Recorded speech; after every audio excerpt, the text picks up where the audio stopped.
Section 1 का फिर से रिव्यू दे रहे हैं, आप लोग ध्यान से सुनिए। सेक्शन 1 क्या कहता है इंडियन एविडेंस एक्ट का, ध्यान से सुनिएगा।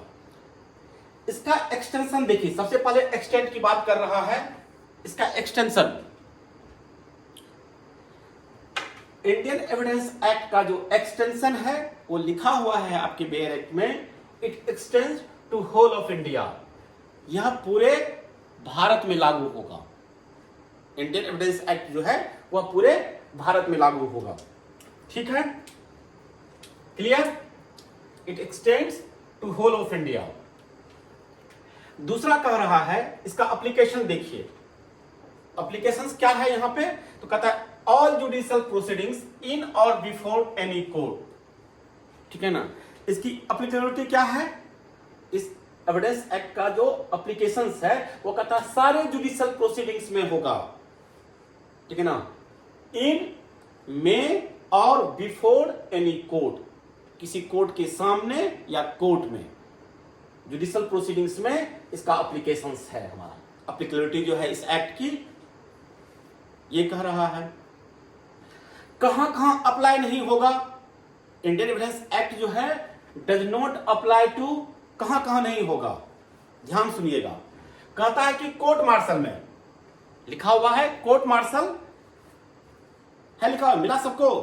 कन्वेंटेड under any Army Act, Naval Disciplinary Act, Indian Navy Discipline Act 1934 और द एयर फोर्स एक्ट, इन सब के जो कोर्ट मार्शल होते हैं वहां यह एक्ट अप्लाई नहीं होता है।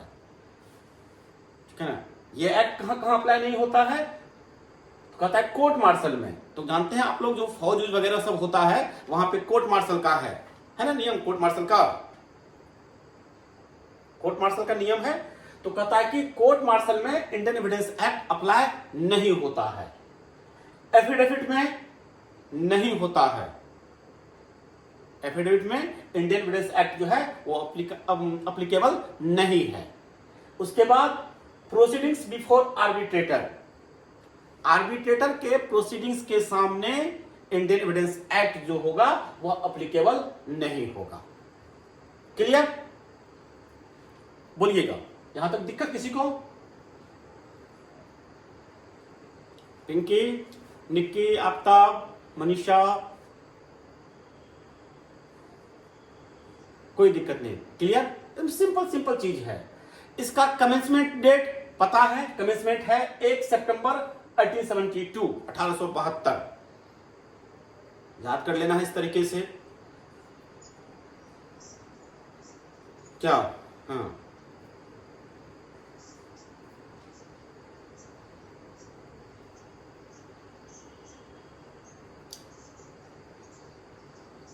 तो जब जानते हैं फिर पूछ क्या रहे हैं? तब अगर ये बात हो, अगर ये बात होता तो हम बोलते ना, इसमें क्या कंफ्यूजन है, इसमें क्या कंफ्यूजन है, तो हम तो लिखते ना, हम लिखते। आप जानते हुए कंफ्यूज मत होइए। ठीक है ना, आप जम्मू कश्मीर का अलग से कोई इस तरह का कोई है ही नहीं जहां पे पढ़ा जाए कि जम्मू कश्मीर को छोड़ के। वो पुराना बेयर एक्ट पढ़ रहे होंगे आप, पुराना बेयर एक्ट पढ़ रहे होंगे। ठीक है, ठीक है, नया वाला बेयर एक्ट में कहीं नहीं लिखा हुआ है एक्सेप्ट जम्मू कश्मीर। ठीक है, और ये जो इंडियन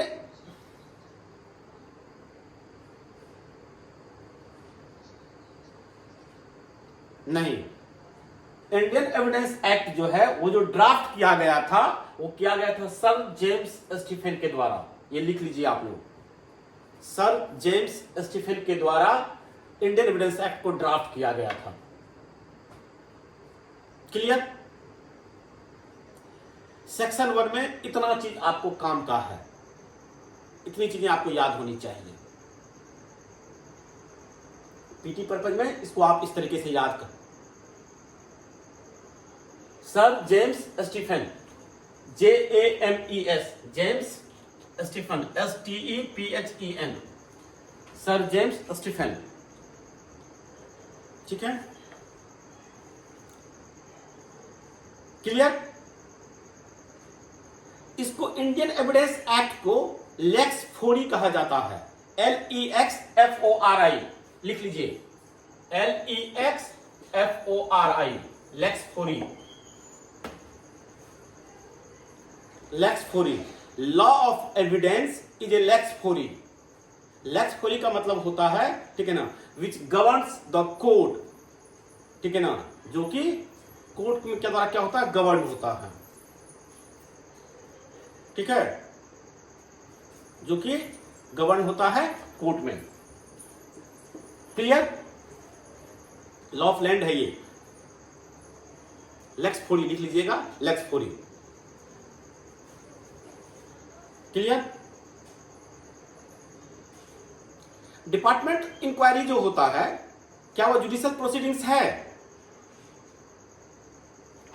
एक प्रश्न पूछते हैं आप लोगों से, डिपार्टमेंटल जो इंक्वायरी होती है किसी डिपार्टमेंट में, आप सुने होंगे डिपार्टमेंटल इंक्वायरी बैठी है उस पर, तो क्या वो जुडिशियल प्रोसीडिंग्स है?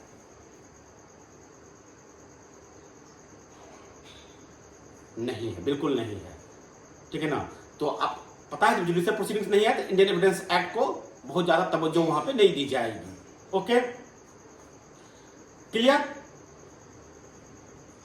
और अगर कोई मजिस्ट्रेट,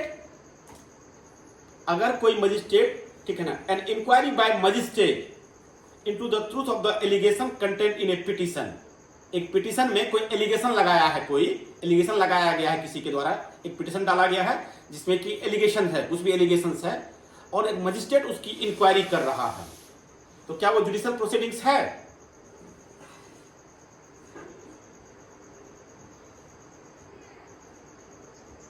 हाँ, बिल्कुल वो जुडिशियल प्रोसीडिंग्स है, ठीक है। क्लियर? याद रहेगा, सेक्शन 1 में कोई गलती नहीं होगा अब आप लोगों से, सेक्शन 1 में कोई गलती नहीं होगा। आइए, नहीं, ठीक है, वेरी गुड। अब आइए सेक्शन 3, 2 है ही नहीं, आइए सेक्शन 3। दिक्कत जहां होगा फिर पूछ लीजिएगा आप लोग। सेक्शन 3,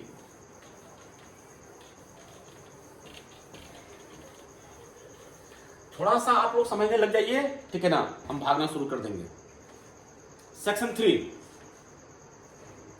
सेक्शन 3 में जो आप लोग को इंटरप्रिटेशन पता कर रखना है, वो रखना है किसका? कोर्ट का।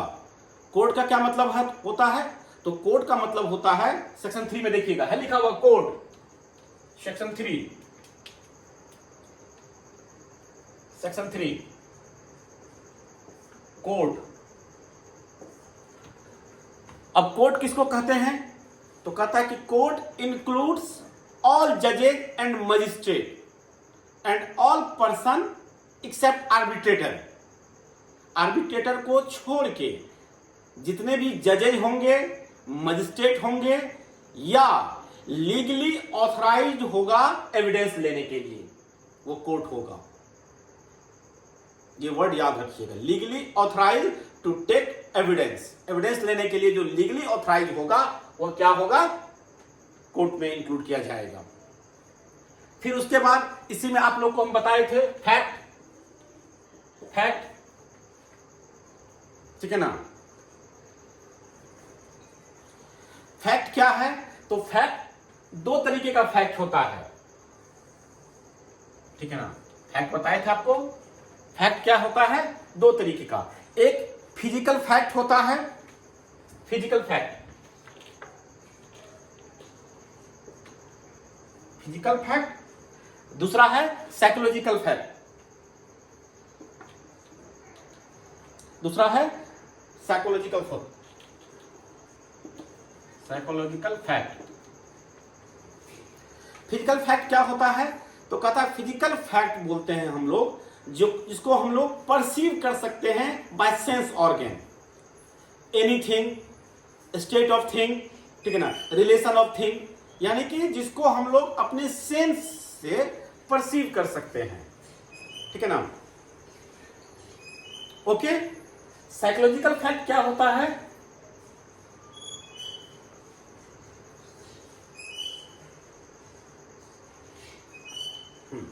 साइकोलॉजिकल फैक्ट क्या होता है? ये इंटरनल है, ठीक है ना। Any mental condition of which any person is conscious, ठीक है। ये एक इंटरनल फिजिकल फैक्ट क्या है जो हमको बाहर दिखता है, एक्सटर्नल, वो रखा हुआ सामान फिजिकल फैक्ट है। कोई हम लोग कोई चीज परसीव किए, कान सुने कोई चीज, फिजिकल फैक्ट है। साइकोलॉजिकल फैक्ट जो होता है वो क्या है, इंटरनल है। Okay, clear? बताइएगा, कोई दिक्कत इसमें? बोलते चलिएगा, सब करवा चुके हैं। आपका मनीष क्लियर? मनीषा, पिंकी, निक्की, ठीक है। फिर आ जाइए फैक्ट एंड इशू, ठीक है ना। Fact and issue,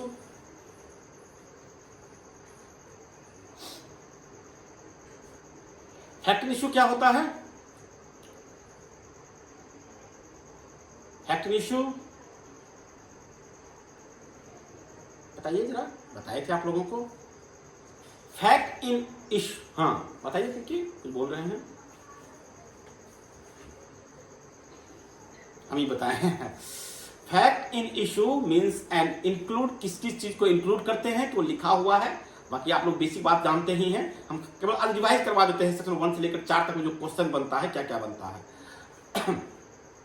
any fact from which either by itself or in connection with other facts, ठीक है ना, द एग्जिस्टेंस, ये वर्ड याद रखिएगा, ये कीवर्ड है, the existence, non existence, nature or extent of any right, liability or disability is asserted. पता चलता है किसी भी फैक्ट से हमारा जो राइट पता चलता है, एबिलिटी पता चलता है, डिसएबिलिटी पता चलता है, ठीक है ना, किस चीज का, एसर्टेड और डिनाइड, ठीक है ना, इन एनी सूट और प्रोसीडिंग्स। तो सिंपल सा इसका लेमन लैंग्वेज जो समझ सकते हैं आपको हम, वो यह समझा सकते हैं कि वो चीजें, ठीक है ना, जो कोर्ट में, ठीक है ना, इन डिस्प्यूट करके लाते हैं हम, ऐसा कोई चीज, ठीक है ना, जो कि कोर्ट को सुलझाना है, जिस काम को सुलझाने के लिए, जिस राइट को एस्टेब्लिश करवाने के लिए, जिस लायबिलिटी को बताने के लिए हम कोर्ट पहुंचे हैं, वो चीजें कोर्ट में फैक्ट इन इशू रहेगा। क्लियर? हाँ या ना? क्लियर?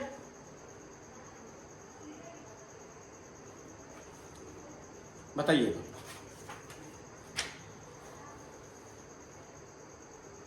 आप लोगों को कल एक बताए, 2 वर्ड लिखवाए थे, कौन कौन सा वर्ड लिखवाए थे, याद होगा आप लोगों को अगर?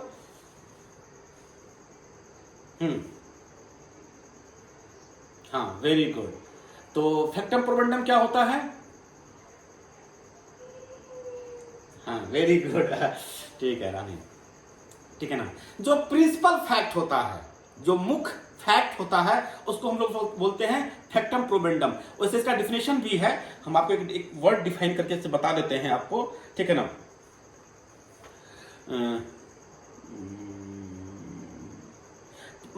एक बताए थे, फैक्टम प्रोबेंस बताए थे, ठीक है ना। जो प्रिंसिपल फैक्ट होगा उसको हम लोग बोलते हैं, जो प्रिंसिपल फैक्ट होगा क्या बोलते हैं उसको हम लोग, फैक्टम प्रोबेंडम। और जो रेलेवेंट फैक्ट होगा, ध्यान सुनिएगा मेरी बात, जो प्रिंसिपल फैक्ट होगा, जो मुख्य फैक्ट है हमारा कोर्ट में, वह कहलाएगा फैक्टम प्रोबेंडम। और जो उससे रेलेवेंट फैक्ट होगा, ठीक है ना, यानी कि जो ऑलरेडी प्रूव करके लाते हैं हम लोग, उसको हम लोग बोलते हैं फैक्टम प्रोबेंस बोलते हैं। अभी नहीं समझ में आया होगा तो आगे फिर हम एक एग्जांपल देकर समझाएंगे। बाकी ये 2 टर्म है, दोनों टर्म को याद रखिएगा इसको, ठीक है ना। लिख लीजिए कहीं अगर आपको दिमाग से मिस करता है तो, ठीक है ना, ठीक है ना। यानी कि सिंपल सा बात समझ लो, प्रिंसिपल फैक्ट का मतलब समझ लो, ठीक है ना। जो फैक्ट इन इशू है, समझ लो, अब सिंपल सा चीज समझा देते हैं। जो फैक्ट इन इशू है, यानी कि इसी चीज को सुलझाना है हमको, ठीक है ना, इसी चीज के लिए हमको एविडेंस चाहिए ना, फैक्ट इन इशू के लिए ही ना, ठीक है ना। तो वो कहलाएगा हमारा फैक्टम प्रोबेंडम कहलाएगा, ठीक है। और इसके रिगार्डिंग जो एविडेंस ला रहे हैं, जो रेलेवेंट फैक्ट सब बता रहे हैं कोर्ट को, ठीक है ना, वो फैक्टम प्रोबेंस कहलाएगा। क्लियर हो गया? क्लियर? ये बोलिएगा। यानी कि जो फैक्ट बोलते रहे, जो फैक्ट इशू रहेगा, ठीक है ना, कोर्ट में ये चीजें कि ये ए पे चार्ज है बी का, तो ए ने बी की हत्या की या नहीं की, दैट इज फैक्ट इशू। ये फैक्टम प्रोवेंडम है, ये प्रूफ करना है हमको, ठीक है ना। और अब इसके रिगार्डिंग जितने भी हम रेलिवेंट फैक्ट बोलेंगे कोर्ट में, एक विटनेस को लाए और विटनेस कुछ बोल रहा है, रेलिवेंट फैक्ट है अगर वो, तो फैक्टम प्रोवेंस है। हाँ, हम उसको देखे थे जाते हुए, उसके साथ में रेलिवेंट फैक्ट है, फैक्टम प्रोवेंस है, ठीक है। हाँ या ना? हाँ, एक इसका एक इंग्लिश में हम वो सेंटेंस भी हम पढ़ देते हैं, सुन ली ध्यान से, अच्छा सेंटेंस है। कहता है every fact that a plaintiff, याद रखना plaintiff, every fact that a plaintiff must prove, fact issue must prove in order to get a decision, यानी कि जिस पर हमको डिसीजन चाहिए, ठीक है ना, इन हिज फेवर, अपने फेवर में, तो हमको क्या देना पड़ेगा, ठीक है ना। Every fact that a plaintiff must prove, plaintiff must prove, plaintiff अगर जो भी आदमी कोर्ट में किसी भी चीज को प्रूफ करेगा, उसके फेवर में जाएगा कि नहीं जाएगा, उसको प्रूफ करना पड़ेगा कि नहीं पड़ेगा। हम चाहते हैं कि मेरे फेवर में डिसीजन हो, तो हम जो कह रहे हैं उसको प्रूफ करना पड़ेगा कि नहीं करना पड़ेगा, ठीक है। या जो डिफेंडेंट कह रहा है, ठीक है ना, उसको डिस्प्रूव कर, उसको डिफीट करना पड़ेगा हमको, हाँ या ना। डिफेंडेंट क्या करेगा, प्लेंटिफ के क्लेम को डिफीट करेगा कि नहीं करेगा, यही ना कोर्ट में होता है। प्लेंटिफ क्या कहा, प्लेंटिफ कौन होता है, जो कोर्ट में पहले जाता है, हाँ या ना। हाँ, तो जो हम पहले कोर्ट में गए और हम कोर्ट को जो बोलेंगे, तो उसको पहले प्रूफ करना पड़ेगा हमको कि नहीं करना पड़ेगा, करना पड़ेगा, ठीक है ना। या एक तो ये चीजें होंगी कि हम एज ए प्लेंटिफ कोर्ट में गए और उस चीज को हमको प्रूव करना है, या फिर डिफेंडेंट जो है, ठीक है ना, वो क्या करेगा, मेरे क्लेम को डिफीट करेगा, हाँ या ना। यही ना फैक्ट इशू है, हाँ या ना। हाँ, बस इतनी सी बात समझ लीजिए, यही फैक्ट इशू है, इसमें कहीं आप लोग कंफ्यूज मत होइएगा। यानी कि सिंपल सा चीज है कि हम राइट को डिटरमाइन करने के लिए, ड्यूटी को डिटरमाइन करने के लिए, डिसेबिलिटी को, लायबिलिटी को, जो कोर्ट में इन क्वेश्चन होता है, ठीक है ना, जो एक पार्टी के द्वारा एसर्टेड होता है, दूसरे पार्टी के द्वारा डिनाई होता है, तब तो वहां पे डिस्प्यूट उत्पन्न होता है। हम जो कह रहे हैं, दूसरा नहीं मान रहा है, दूसरा कह रहा है कि नहीं, हम कह रहे कि आप 5 लाख रुपया लिए हैं हमसे, और आप कह रहे हैं कि नहीं लिए हैं, तो अब इसी चीज के लिए ना कोर्ट में गए हैं। कोर्ट कहेगा कि भाई, कोर्ट यह डिसाइड करेगा कि लिए हैं कि नहीं लिए हैं, कोर्ट को यही डिसाइड ना करना है। हम कहे, हम एसर्टेड कहें, हम कह रहे हैं कि आपने मेरा 5 लाख रुपया लिया है, आप डिनाई कर रहे हैं कि नहीं लिए हैं, कोर्ट हम चले गए, अब कोर्ट को क्या करना है, यही ना पता करना है कि लिया है कि नहीं लिया है पैसा, बताइएगा। यही फैक्ट इशू है, ठीक है। और इसी के इर्द गिर्द सारा रिलेवेंट फैक्ट घूमेगा, जो रिलेवेंट फैक्ट होगा वो इसी के इर्द गिर्द घूमेगा। रिलेवेंट फैक्ट क्या होता है, अब उसका नेक्स्ट डिफिनेशन में लिखा हुआ रिलेवेंट फैक्ट किसको बोलते हैं, रिलेवेंट फैक्ट, तो कहता है कि one fact is said to be relevant to another, ठीक है ना, when the one is connected with the other, जब एक दूसरे से कनेक्टेड हो, ठीक है ना, किसी भी तरीके से, ठीक है, तो उसको हम लोग बोलते हैं कि रेलेवेंट फैक्ट है। जैसे कि आप लोगों का एग्जांपल दिए थे कि ए पे चार्ज है मर्डर का, और हम कोर्ट में गए और हम कोर्ट में कह रहे हैं कि माय लॉर्ड ये बहुत अच्छा क्रिकेट खेलता है, कोई कनेक्शन नहीं है इससे, चार्ज किस चीज का लगा हुआ है, मर्डर का, मर्डर का क्रिकेट खेलने से कोई संबंध नहीं है, तो ये कहा गया, ठीक है ना, कि ये चीजें रेलेवेंट फैक्ट नहीं होगी। तो रेलेवेंट फैक्ट क्या होगा, जो कनेक्टेड होगा एक दूसरे से, एक फैक्ट तभी रेलेवेंट होगा दूसरे से जब वो आपस में इंटरकनेक्टेड होगा किसी न किसी तरीके से। Clear, clear. कल तो क्वेश्चन पूछे ही थे आप लोगों से। नहीं, ये तो वर्डोलॉजी बता दी आपको। हाँ बताओ, किसमें? पीटी में? नहीं, इस वर्ड से क्या कहे पूछेगा? आप अगर पूछा, ये पूछा मान लीजिए, ठीक है ना, कि फैक्ट इशू जो होता है वो क्या होता है। जैसे एक बार क्वेश्चन पूछा था कि एविडेंस जो एक्ट है वो क्या, कौन सा एक्ट है? लेक्स फॉरी है, लॉ ऑफ द लैंड है, पर्सनल लॉ है, क्या है? और जस्ट आप लोग सिखाए ना कि लेक्स फॉरी है ये। हाँ, तो ये पूछ सकता है, इसलिए बता दिए, ठीक है ना। फैक्ट इशू को लिखेगा, फैक्ट इशू क्या बोलते हैं इसमें से, तो फैक्टम प्रोबेंडम रहेगा, तो वहां लिखिएगा फैक्टम प्रोबेंडम होता है, ठीक है। इसलिए वर्डोलॉजी दिमाग में रखिए, वहां पे ऑप्शन देखिएगा, समझ में आ जाएगा क्या है, तो एक तुक्का लगाने में भी आसानी हो जाएगी। लेकिन बिल्कुल नया वर्ड जाएगा वहां पे तो फिर समझ में नहीं आएगा। ओके, ठीक है, हाँ या ना? चलिए ठीक है, आइए नेक्स्ट आइए। हाँ, रेलिवेंट फैक्ट की बात कर रहे थे, ठीक है ना। तो रेलिवेंट फैक्ट, अब रेलिवेंट क्या होता है? ये पूरा का पूरा जो रेलिवेंसी वाली बात है वो सेक्शन 5 से लेकर 55 तक है। बोले ना, यहां पे खाली रेलिवेंसी और एडमिसिबिलिटी मिलेगा आपको। सेक्शन 5 से लेकर 55 तक ये चीजों का जो जिक्र किया गया है, ठीक है ना। आपको रेलिवेंट जो है, क्या रेलिवेंट होगा, क्या रेलिवेंट नहीं होगा, ये सेक्शन 5 से 55 तक जब पढ़ोगे ना तब आप लोगों को क्लियर हो जाएगा, ठीक है ना। 5 से 55 तक इसको पढ़ना है, सेक्शन 5 से 55 तक, ठीक है, क्लियर। तो वो हम लोग आगे फिर देखेंगे, ज्यादा लोड नहीं दे रहे हैं। आप लोग इंडियन एविडेंस एक्ट अच्छे से पढ़े नहीं हैं, हमको पता है, ठीक है ना। तो इतना मजेदार चीज है ये कि आप लोग खुशी से पागल हो जाते हैं, ठीक है ना। आप लोग इंडियन एविडेंस एक्ट को एविडेंस की तरह पढ़े ही नहीं हैं, है कि नहीं? आफ्ताब, हाँ, इतनी मजेदार चीज है ये, ठीक है ना। और इसका एप्लीकेशंस है ना, इसलिए मजेदार चीजें हैं ये। उसके बाद हाँ बताइए। हाँ, धीरे धीरे आएगा, हाँ धीरे धीरे, इसलिए हम रिपीट कर रहे हैं बार बार। हम जानते हैं कि एक बार खैर पकड़ लीजिएगा बात को ना, हम क्या कहना चाह रहे हैं, एविडेंस एक्ट क्या कह रहा है, उसके बाद तो बोले ना हम उसका भागेंगे, फिर हम तो बताते चलेंगे, आप लोग समझते चले। अच्छा ठीक है सर, हाँ ठीक है सर, ठीक है। अभी तो सिर्फ आप लोग को हम वो बता रहे हैं कि एविडेंस एक्ट एकदम मिस जो हुआ है वो कैसे आपको समझना है।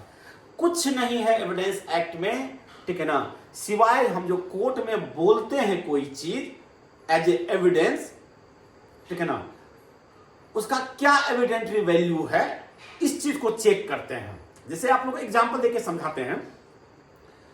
पुलिस के सामने दिया गया बयान, ठीक है, आप लोग सभी लोग सुने हैं इस चीज को कि पुलिस के सामने अगर आप कोई बयान देते हैं तो वह कोर्ट में एडमिसिबल नहीं है। सुने हैं सभी लोग? ये चीज इसमें पढ़ेंगे,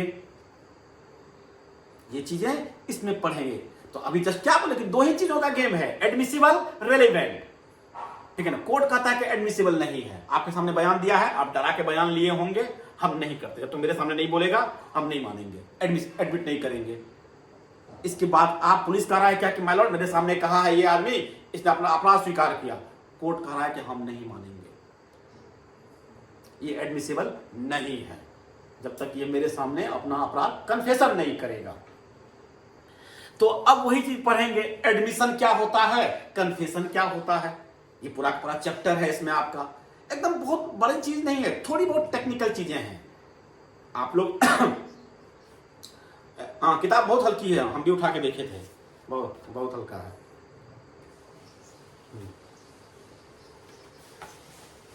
हाँ, तो एडमिशन क्या है, कन्फेशन क्या है, ठीक है ना। एडमिशन जो भी चीज हम बोलते हैं ना वो एडमिशन है, ठीक है ना। और कन्फेशन क्या है, आप लोग सुने होंगे कन्फेशन, जिसमें अपराध की स्वीकृति करते हैं हम। ओके, यही चीज ना पढ़े हैं आप लोग आज तक, हाँ या ना? हाँ अच्छा, तो हम आपको एक सेंटेंस बोलते हैं, आप बताइएगा कि ये एडमिशन है कि कन्फेशन है, ठीक है ना। एक कमरा में हम थे और मेरा एक दोस्त था, ठीक है, होटल के कमरे में एक हम थे और मेरा एक दोस्त था। नेक्स्ट तड़के, ठीक है ना, हम भाग गए, मेरे दोस्त का लाश वहां पड़ा हुआ था। 5 दिन के बाद पुलिस हमको गिरफ्तार की, ठीक है ना, और हम कोर्ट में बोले कि माय लॉर्ड, उस रात उसके साथ हम ठहरे थे। अब ये बताओ, ये एडमिशन है कि कन्फेशन है?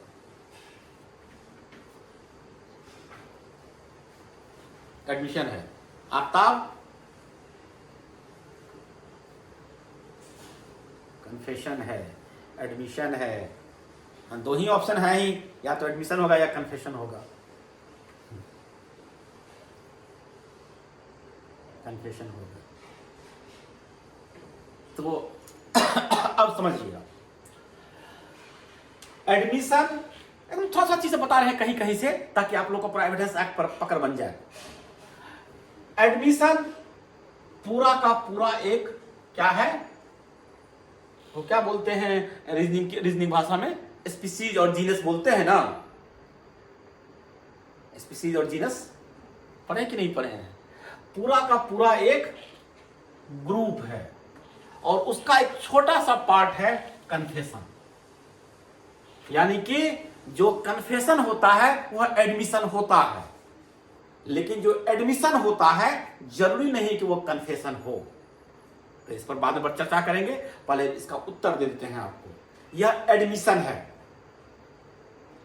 ठीक है ना, यह क्या है, एडमिशन है, कन्फेशन नहीं है। कन्फेशन में हम अपने अपराध की स्वीकृति करते हैं, ठीक है ना। अगर हम ये कहें कि हाँ हमने उसको चाकू मारा, हमने उसकी हत्या की, ठीक है ना, तो यह कन्फेशन कहलाएगा, जिसमें अपराध के जो आदमी कह रहा है उसमें अपराध करने की अगर कोई ऐसी बात कर रहा है वो, तो कन्फेशन होगा, ठीक है। देखिए, ओके, तो जो भी कोर्ट में कहा जाएगा वो एडमिशन होगा, जो भी स्टेटमेंट निकलेगा वो एडमिशन होगा। कन्फेशन लेकिन वही होगा जिसमें अपराध होने की बात होगी, ठीक, क्लियर? आफ्ताब क्लियर? मनीष, मनीष समझ में आ रहा है ना? मनीष, मनीष, मनीषा समझ में? हाँ मनीषा, समझ में आ रहा है? थोड़ा बहुत आ रहा होगा, आ रहा है ना? हाँ, बस थोड़ा बहुत समझते चलना है, छोड़ना नहीं है, क्योंकि जब शुरू कीजिएगा इतना ही टफ लगेगा, तो थोड़ा बहुत समझिए चीजों को। तो चलिए अभी उतना आगे हम ले जाएंगे। हम सिर्फ अभी रिलेवेंट फैक्ट की बात बता रहे थे। तो रिलेवेंट फैक्ट का मतलब जो फैक्ट इशू से कनेक्टेड बात होगा। जैसे बोले एग्जांपल दिए कि अगर हत्या का ट्रायल चल रहा है, तो हम अगर हत्या के बारे में कुछ जानते होंगे तो जो बताएंगे वो रिलेवेंट फैक्ट होगा, ठीक है ना। वो मैट्रिक में टॉप किया, ये रिलेवेंट नहीं है, क्योंकि यहां तो हत्या का चल रहा है, ठीक है ना। अगर हम ये बात कह दें कि हम दोनों के बीच में झगड़ा हुआ था, ये रिलेवेंट होगा, क्योंकि उससे मोटिव पता चलता है, इंटेंशन पता चलता है, हत्या का इंटेंशन पता चलता है, तो ये रिलेवेंट हो सकता है, ठीक। डॉक्यूमेंट, डॉक्यूमेंट जानते ही आप लोग हैं, ठीक है ना, डॉक्यूमेंट्स, ठीक है ना।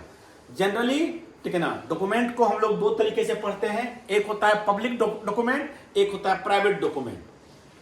पब्लिक डॉक्यूमेंट सेक्शन 74 में लिखा हुआ है, प्राइवेट डॉक्यूमेंट सेक्शन 75 में लिखा हुआ है, ठीक है। अच्छा, कहीं पे कोई मैप बनाया हुआ है, मैप, मानचित्र, क्या वो डॉक्यूमेंट है?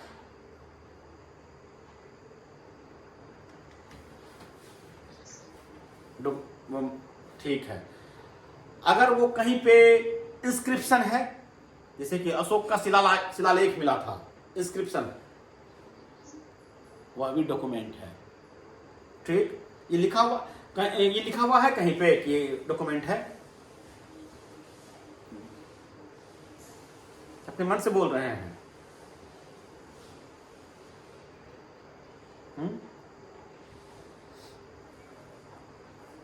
वाह, जग गए मनीष, खा के आ गया मनीष।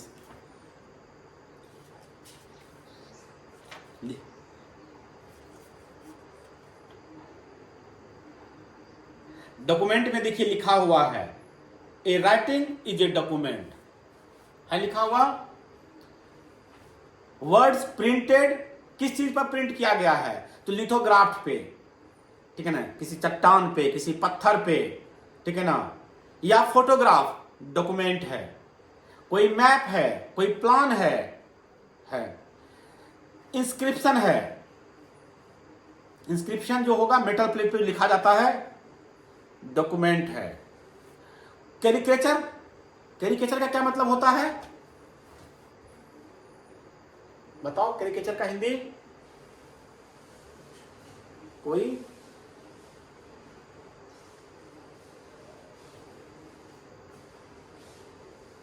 कैरिकेचर का क्या हिंदी होता है? ए कैरिकेचर इज ए डॉक्यूमेंट। कोई नहीं, कल बताइएगा हमको कैरिकेचर का क्या मतलब होता है। चलो ठीक, व्यंग्य चित्र होता है कैरिकेचर का मतलब, कार्टून जो बनाया जाता है, ठीक है ना, हाथ से कार्टून बनाता है ना, दैट इज कैरिकेचर है, व्यंग्य चित्र होता है।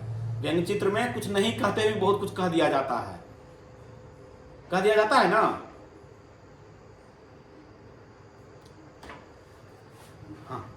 हाँ, व्यंग्य चित्र जो कार्टून बनता है, पेपर सब में आता है ना कार्टून को ना, उसमें नहीं कुछ कहते हुए बहुत बड़ा बात छुपा हुआ होता है, उसको हम लोग कैरिकेचर बोलते हैं हम लोग, वह भी डॉक्यूमेंट है।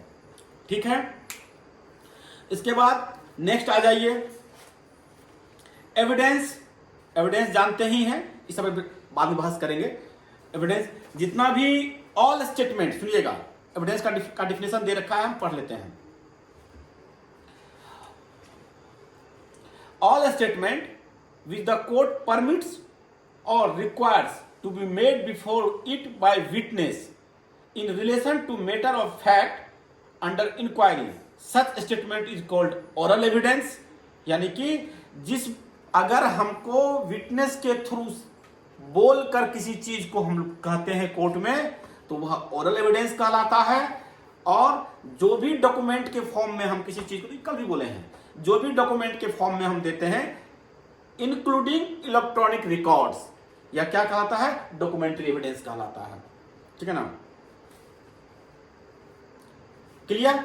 इसमें बहस नहीं करेंगे अभी हम लोग, उतना नहीं पढ़ना है हम लोगों को। चलिए, अब एक मोस्ट इंपॉर्टेंट चीज है इसमें, proved, disproved and not proved. मिला? Proved, disproved, not proved. Section 3 का सबसे लास्ट।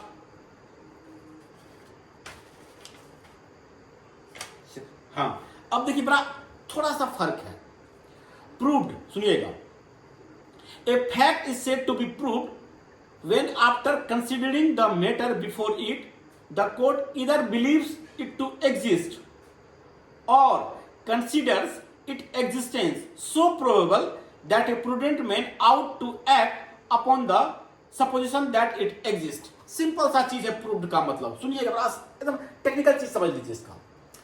प्रूव्ड का मतलब होता है कि जो मामला कोर्ट में आया और कोर्ट को लगा, ठीक है ना, कि ये चीजें हो सकता है, ये चीजें एग्जिस्ट कर रहा है, ठीक है ना, इस पर बहस करने की कोई बात नहीं है। बात समझे? प्रूव्ड का मतलब हुआ कि उस फैक्ट को हम प्रूव्ड मानते हैं, उस बात को हम प्रूव्ड मानते हैं, उस चीज को हम प्रूव्ड बोलते हैं after considering the matter before it. जब कोर्ट उसको कंसीडर कर लेता है, ठीक है ना, और कोर्ट क्या होता है, कोर्ट या तो बिलीव करता है कि यह एग्जिस्ट करता है, ठीक है ना, या, ठीक है ना, या, ठीक है ना, बिलीव करता है कि ये चीजें एग्जिस्ट करता है, या जिसके एग्जिस्टेंस पे कोई प्रूडेंट में जो है उसको लगता है कि ये चीजें हो सकती है, ठीक है ना, यानी कि फिलहाल उसको प्रूव करने की कोई जरूरत नहीं है, ये मान लिया है कोर्ट कि ये चीजें हो सकता है, इसमें कोई बहुत बड़ा लॉजिक नहीं है, ठीक है, समझे पिंकी?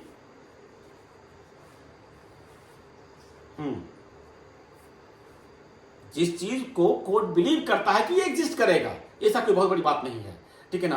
जैसे सिंपल सा चीज है, एक एग्जांपल देकर समझाते हैं, उसको एज इट इज मत लीजिएगा।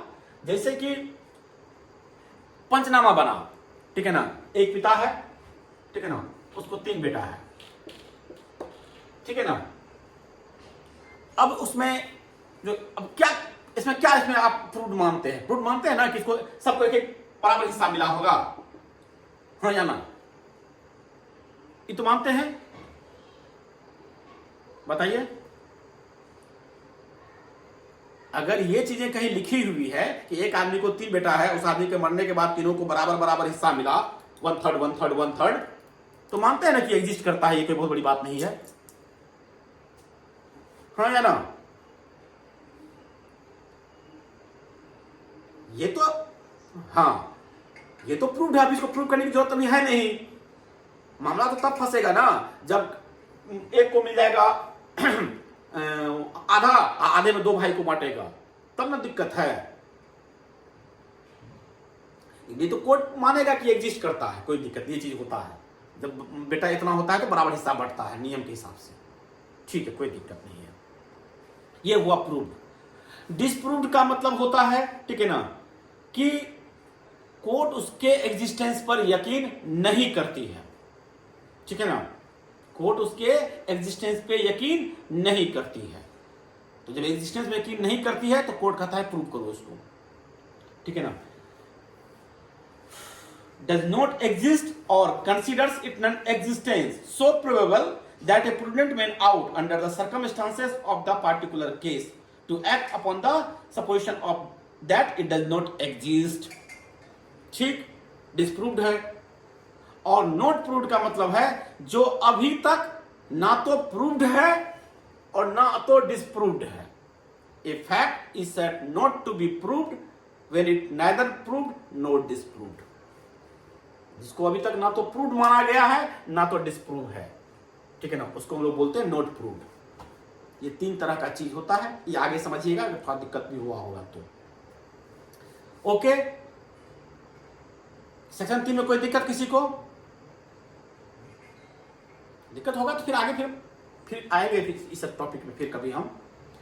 यहां तो कोई दिक्कत बताइए। निक्की, मनीषा, आफ्ताब, पिंकी, देवराज,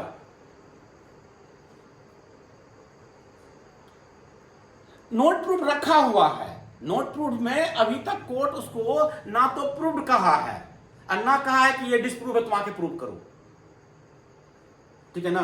अभी तक वो फैक्ट नॉट प्रूव्ड की कैटेगरी में है, उस पर कोई चर्चा की बात ही नहीं है अभी, ठीक है ना। अगर वो प्रूव्ड हो गया तो प्रूव कैटेगरी में चला जाएगा, ठीक है ना। और अगर वो प्रूव नहीं हो पाया तो डिस्प्रूव होगा, यानी कोर्ट उसको मानता है कि एग्जिस्ट नहीं कर रहा है, तो उस पर फिर एविडेंस लाना पड़ेगा आपको प्रूव करने के लिए। लेकिन अभी उस पर कोई चर्चा ही नहीं है, दैट इज नॉट प्रूव्ड, समझे। कल कुछ और बेटर एग्जाम्पल हम सोच कर रखेंगे, ठीक है ना, ताकि समझा सके बेहतर तरीके से इसको। ओके, ठीक है।